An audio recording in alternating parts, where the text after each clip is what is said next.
ये है बागेश्वर वाले बाबा धीरेन्द्र कृष्ण शास्त्री, जिनके अंधविश्वास को लेकर के बहुत बड़ा खुलासा हुआ है। यकीन न हो, आप इस वीडियो को पूरा देखिए।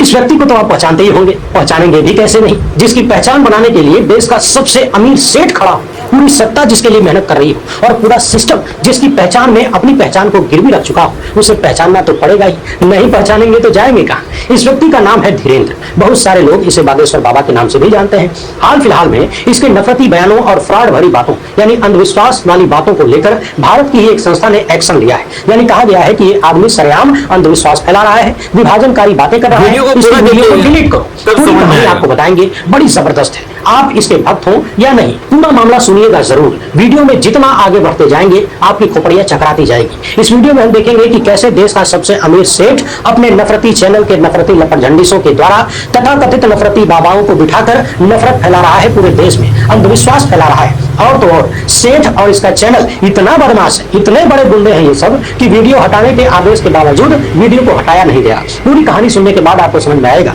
कि किस तरीके से भारत की 140 करोड़ आबादी को टोपी पहनाने के लिए, उन्हें जानवर की तरह हाँकने के लिए बड़े बड़े सेठ पूरी की पूरी सत्ता बाबाओं के माध्यम से एक चक्रव्यूह बना चुके हैं। और उसी चक्रव्यूह में देश की बड़ी आबादी धीरेन्द्र जितने भी चैनलों में प्रचार करवाने के लिए जाता है, अक्सर अपने दादा के दादा यानी सन्यासी बाबा का जिक्र करता है। जिस वीडियो को डिलीट करने का फरमान आया है, उस वीडियो में भी इसने सन्यासी बाबा का नाम लिया है और अपने इस सन्यासी बाबा को लेकर इस व्यक्ति ने इतना बड़ा झूठ बोला है, इतना बड़ा झूठ बोला है कि यकीन मानिए, जब आपके सामने उसको एक्सपोज करूंगा तो इस वीडियो को शेयर किए बिना आप रह नहीं पाएंगे। मेरी इस तरह की वीडियोस इस तरह के नफरती लोगों के पास अक्सर पहुंच जाया करती है। डायरेक्ट तो कोई रिएक्शन नहीं होता, मगर इनके भक्त तरह तरह से डराने की कोशिश जरूर करते हैं। हमारे दर्शक अक्सर पूछते हैं कि आप सत्ता से लगातार सवाल करते हैं, सत्ता की तरफ से धमकी वगैरह नहीं मिलती, लेकिन यकीन मानिए कई साल हो गए सत्ता से जुड़े हुए लोगों ने सीधे तौर पर ऐसा कुछ भी नहीं किया। मगर मैंने अपने चैनल पर अब तक जितने भी बाबाओं को एक्सपोज किया, उनके कारनामाओं पर बात की, लगभग सभी फ्रॉड बाबाओं के लोगों ने किसी न किसी रूप में डराने का प्रयास जरूर किया। अब ये सब कुछ उनके इशारे पर हुआ या उनके भक्त यूं ही दौड़ा गए, हमको नहीं पता। तो इन सारी बातों की परवाह किए बिना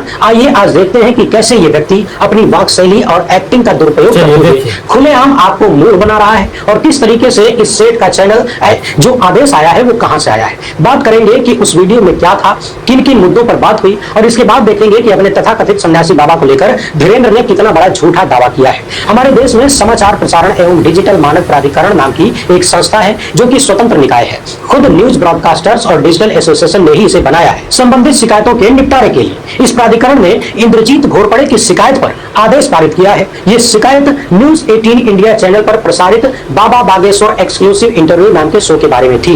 ये शो 9 जुलाई को प्रसारित किया गया था टीवी पर और हमने जब यूट्यूब पर देखा तो यूट्यूब की तारीख 10 जुलाई 2023 थी। शिकायतकर्ता और अन्य संबंधित पक्षों को सुनने के बाद एनबीडीएसए ने कहा है कि चैनल द्वारा आमंत्रित किया गया बाबा कार्यक्रम के दौरान कई दावे कर रहा था जो कि अंधविश्वास को बढ़ावा देता है। प्रसारण के दौरान बाबा हिंदू राष्ट्र और धर्म के बारे में कई बयान देता है जो कि विभाजनकारी, जैसे कि इस व्यक्ति ने कहा कि भारत में रहना होगा तो सीताराम कहना होगा, मुस्लिम पुरुषों को युवा हिंदू लड़कियों के लिए कहता है, इस तरह की बातें करता है। बाकी धीरेन्द्र की भाषा कैसी है, नफरत की उल्टियां किस लेवल पर यह व्यक्ति करता है आप सब जानते ही हैं। इस संस्थान ने और भी बहुत कुछ कहा है। इस संस्था द्वारा कहे गए एक एक शब्द को जब आप सुनेंगे, किसी भी शरीफ व्यक्ति को जब सुनाई पड़ेगा तो उसकी नजरें झुक जाएंगी। क्या कुछ कहा गया है थोड़ी देर बाद सुनेंगे तब ज्यादा अच्छा लगेगा, क्योंकि सजा के बारे में जानने से पहले सजा मिलने के कारण को समझना जरूरी है। लगे हाथ देखिएगा कि अंबानी सेठ का चैनल कैसे गुंडई कर रहा है, किसी और के साथ नहीं, आपके साथ। अब सबसे पहले ये देख लीजिए कि इस कार्यक्रम में धीरेन्द्र और गोदी मीडिया के इस लपटझंडिस के बीच किन किन मुद्दों पर बात हुई, संक्षेप में सुनेंगे, अपने काम की बात खाली देखेंगे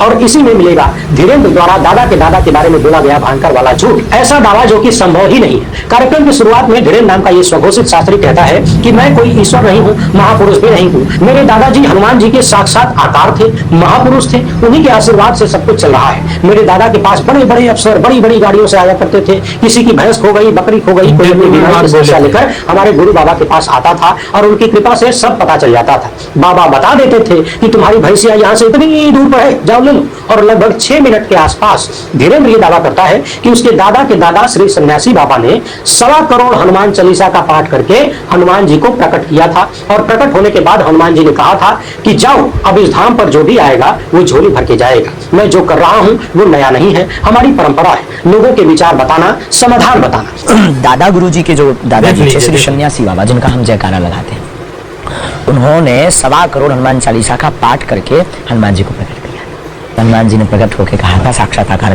करके कि जाओ इस धाम पर अब जो भी आएगा वो झोली भरकर लेकर जाएगा। धीरेन्द्र की जबान से आप ये बात अक्सर सुनते होंगे। लगातार वो अपने दादा के दादा सन्यासी बाबा की बात करता है और यहाँ धीरेन्द्र शास्त्री ये दावा कर रहा है कि उसके दादा के दादा ने 1.25 करोड़ हनुमान चालीसा का पाठ करके हनुमान जी को प्रकट कर लिया। अब यहाँ समझने वाली बात यह है कि हनुमान चालीसा को एक बार पढ़ने में समय कितना लगता है। यदि आप गूगल से पूछेंगे तो आपको पता चलेगा कि 10-15 मिनट का समय लगता है। गूगल के अनुसार हनुमान चालीसा पढ़ने में 10-15 मिनट का समय लग ही जाता है। तो अगर हम खाली 10 मिनट का भी मान लें तो 1.25 करोड़ चालीसा का जाप करने के लिए 237 साल से अधिक का समय चाहिए।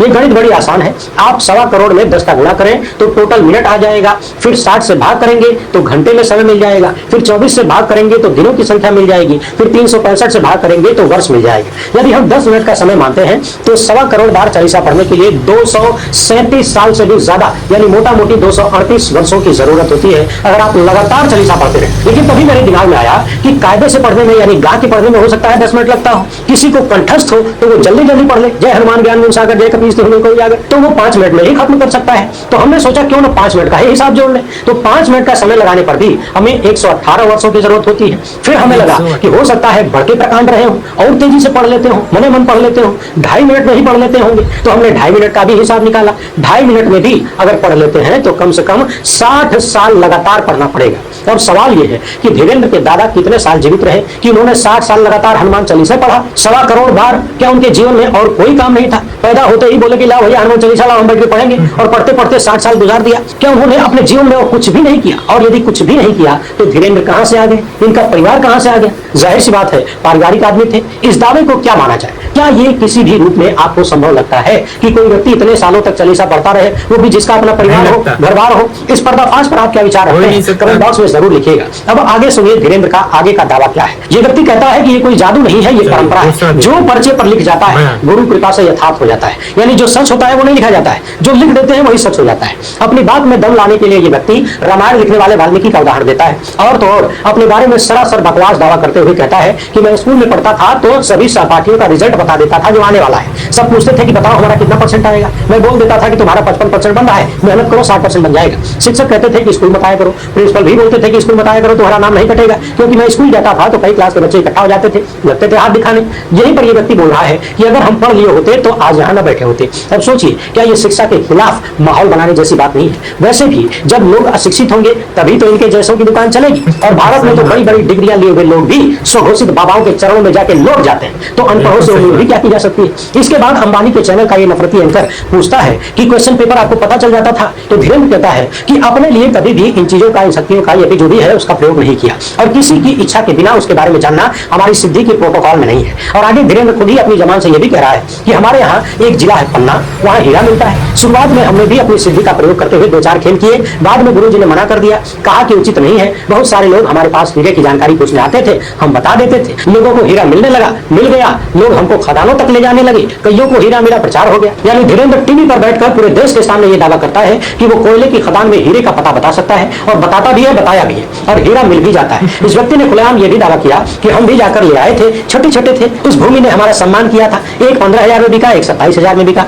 लेकिन जब गुरुजी ने मना कर दिया तो हमने पूरा पैसा 52-53,000 जो भी था वो बेटी की शादी में लगा दिया। अब 15,000 और 27,000 को मिलाकर 52-53,000 कैसे हो जाता है ये हमको नहीं पता। वैसे यहाँ एक सवाल और पैदा होता है, जमीन के भीतर से तेल निकालने के लिए और तेल का पता लगाने के लिए दुनिया भर की बड़ी बड़ी कंपनियां लाखों करोड़ों डॉलर फूंक देती हैं। क्यों न धीरेन्द्र शास्त्री को थोड़े पैसे में अपने यहाँ बुलाएं और तेल का पता लगाएं, करोड़ों अरबों खरबों कमाएं। आगे धीरेन्द्र नरेंद्र की भाषा बोलते हुए नजर आता है कि हमारा बचपन अभाव में बीता, यानी